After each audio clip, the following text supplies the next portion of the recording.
Assalamualaikum warahmatullahi wabarakatuh. Kembali lagi, perkenalkan nama saya Nadi Kanatiatala dari kelas SISDMA dengan NPM 220608275.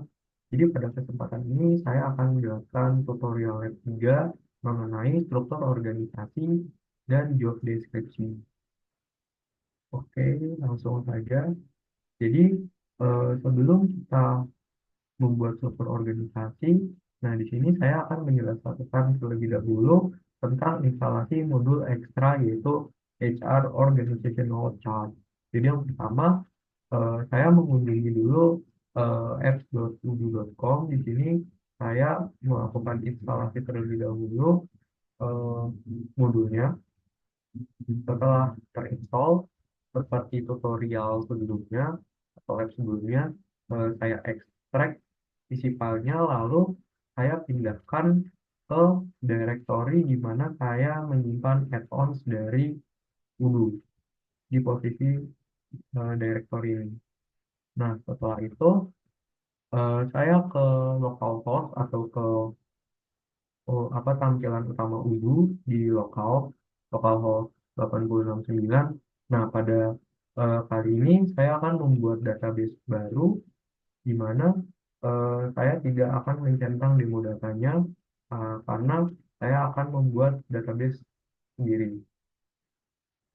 Setelah saya berhasil membuat database baru, ini tampilan dashboardnya, lalu saya ke menu employees. Nah, di menu employees ini belum ada fitur organizational chart-nya karena belum diaktifkan, maka saya di search bar ini akan search HR organizational chart. Ini saya pakai keywordnya organizational. Nah, di sini saya activate. Setelah diactivate, saya refresh. Nah, setelah saya refresh, saya kembali lagi ke menu employees di sini. Nah, di menu employees ini, di sini sudah ada organizational chart yang berarti modulnya telah terinstalasi dengan baik. Oke, karena saya sudah melakukan instalasi modul ekstra HR Organizational Chart. Nah, selanjutnya saya akan membuat nama company-nya terlebih dahulu. Jadi, di database ini, saya ke setting. Nah, di setting ini, saya klik user and companies. Nah, setelah itu, saya milih companies, dan di sini sudah ada company-nya my company. Nah, pada kasus ini saya akan merename my company sesuai dengan ketentuan soal yaitu PT kita. Nah, ini. Nah, di sini saya juga menyertakan alamat yang sudah ada di instruksi panduan lab 3 ini. Setelah itu, setelah saya membuat nama company, nah, saya akan melakukan pembuatan data employee secara manual terlebih dahulu.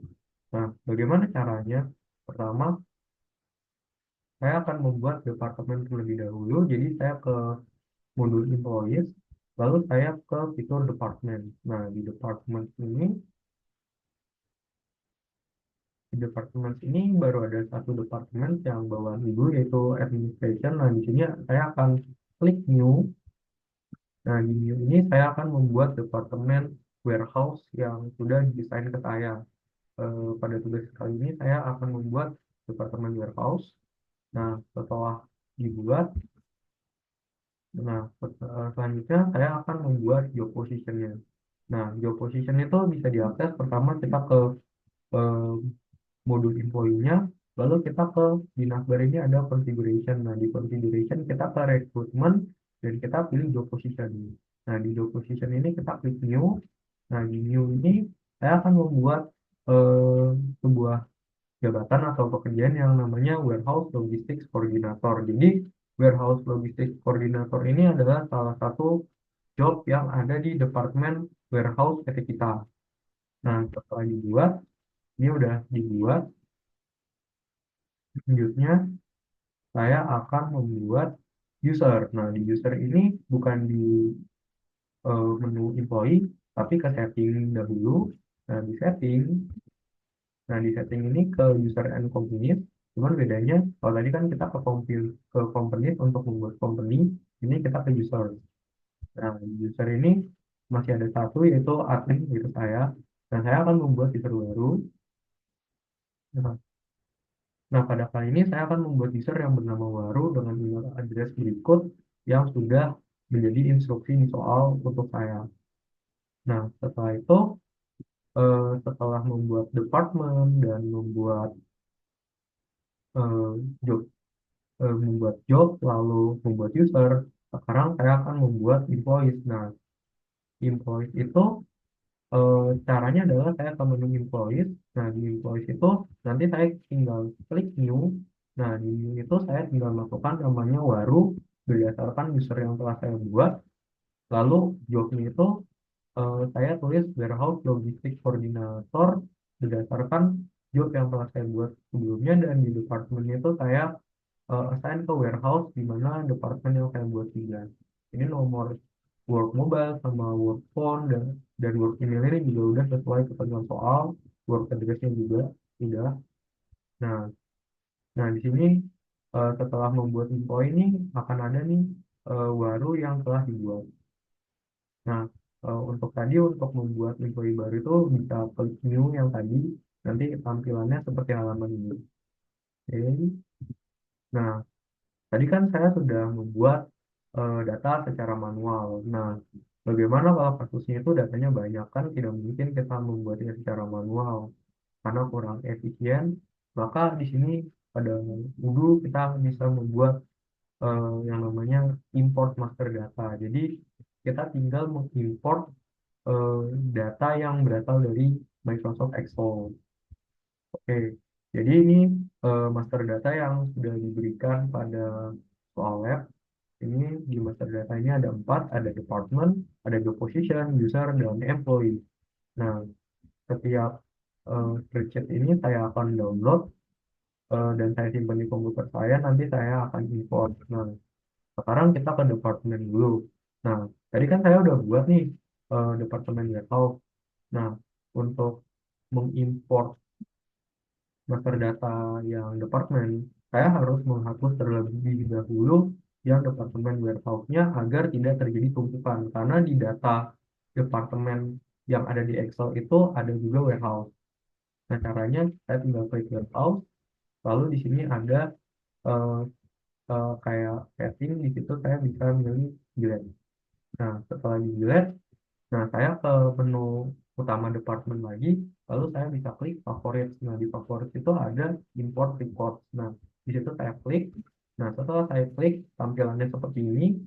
Nah, di sini saya klik upload file. Nah, di upload file itu saya akan memilih file departemen yang telah saya download sebelumnya. Nah, ketika udah terpilih, tampilannya akan seperti ini. Nah, sebelum diimport, saya harus melakukan testing terlebih dahulu nih. Apakah master data departemennya ini layak tidak untuk diimport. Nah, di sini saya harus klik tab. Jika layak, nanti tulisannya akan menjadi everything seems valid. Nah, berarti ini sudah tervalidasi. Nah, ketika sudah tervalidasi, di situ kita bisa klik import.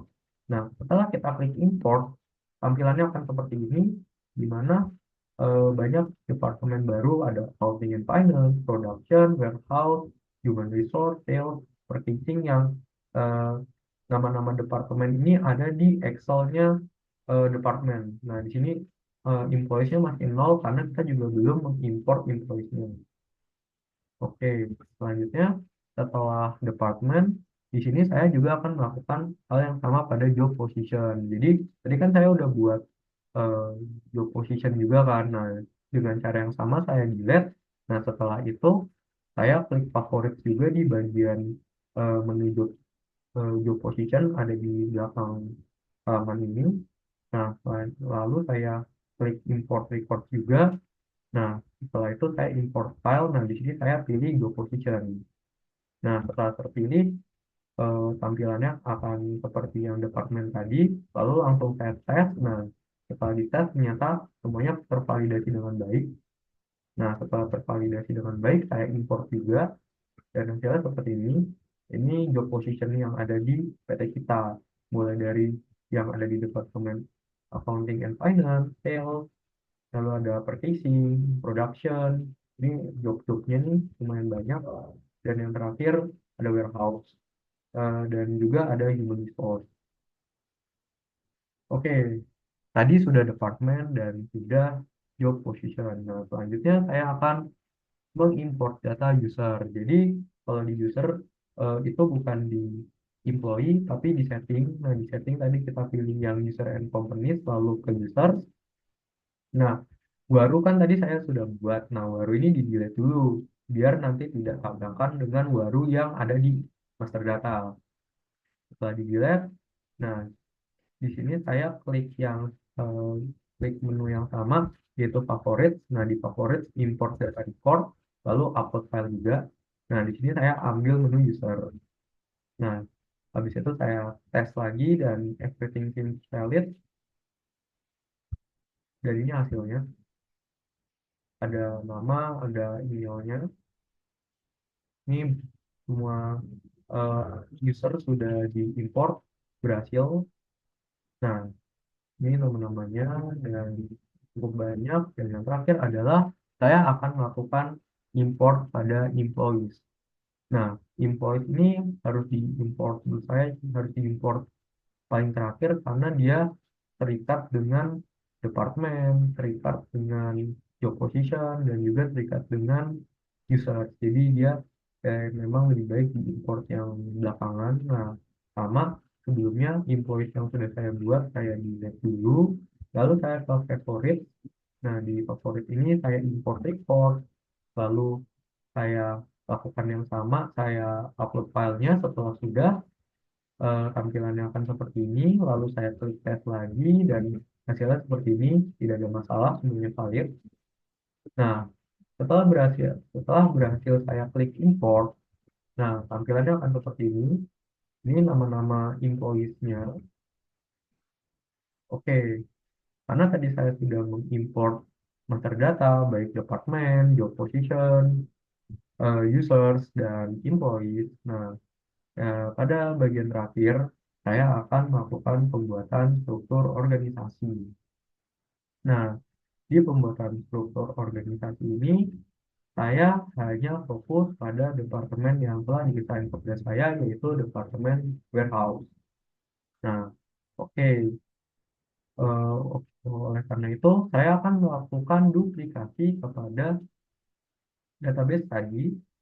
Nah, dengan ketentuan npm org chart ini npm saya masukkan, saya klik continue. Nah, kalau udah jadi, tampilannya akan seperti ini, lalu saya masuk ke database. Nah, bedanya di sini saya akan login menggunakan user yang sudah ada di master data. Nah, karena saya diassign untuk baru, nah maka saya masuk ke menggunakan akunnya Waru @gmail.com dengan passwordnya.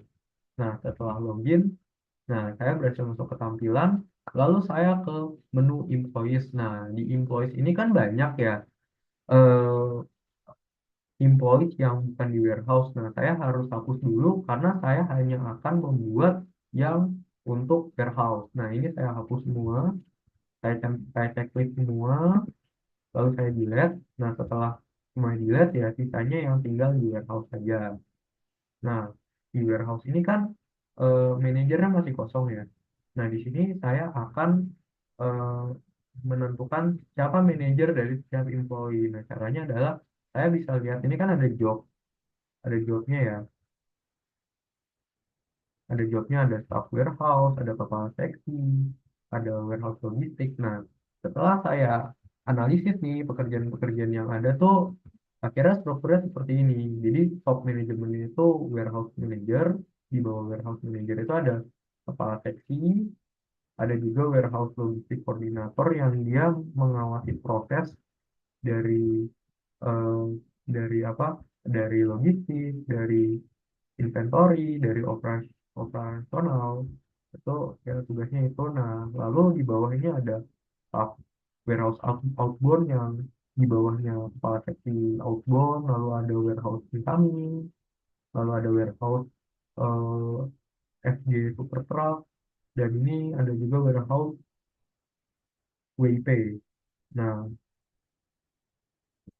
setelah itu saya masuk ke bagian masing-masing dari employee. Jadi misalkan saya ke Wahono nih. Nah, di Wahono itu saya akan menentukan manajernya. Nah, manajernya kan Wahono ini kan staff warehouse incoming kan. Nah, berarti bosnya adalah warehouse incoming itu kepala seksi warehouse incoming. Nah, di sini kita bisa lihat kepala seksi warehouse incoming itu eh, berarti Wahono. Nah, otomatis saya memasukkan, maaf, Wahono, kepala seksinya si Wahyu. Nah, Wahyu saya masukkan. Nah, untuk coachnya, untuk semua employee, coachnya adalah eh, manajer dari warehouse, yaitu Winda. Ya, Winda. Oke. Nah, saya lakukan hal yang sama juga pada Waru. Waru itu warehouse logistik koordinator. Dia eh, manajernya tuh langsung Winda. Dan untuk ini juga Wiwi juga sama. Dia manajernya Wiryawan. Coachnya sama, semuanya Winda. Nah, untuk Winda sendiri, manajernya kita kosongkan. Karena kan dia bosnya ya. Cuman coachnya itu dirinya sendiri, yaitu si Winda. Nah, setelah kita menentukan manajer-manajernya, ini kan sudah ada ya semuanya. Nah, tugas kita adalah agar tidak terjadi masalah, pertama saya akan hapus dulu administrator. Karena kan administrator ini kan nggak ada di warehouse ya. Setelah dihapus, nah, tampilannya seperti ini. Saya akan ke employees dan saya akan ke fitur organizational chart. Nah, ketika saya klik, hasilnya seperti ini. Nah, awalnya tuh ketika saya klik, itu yang bagian bawah ini belum muncul, yang tab-tab. Nah, gimana cara memunculkannya? Caranya adalah kita klik aja di bagian eh, kamera plus di Wahyu. Ketika kita pencet kamera plusnya Wahyu, itu tabnya Wahyu akan muncul, terus di Wiryawan juga akan muncul. Nah, ini kan sama ya dengan organizational chart yang telah saya rancang, berarti memang sudah benar. Oke, jadi karena saya sudah membuat organizational chart-nya untuk import, untuk membuat master data yang sesuai panduan soal itu bisa dibaca di Medium saya. Dan kenapa saya membuat struktur organizational chart-nya seperti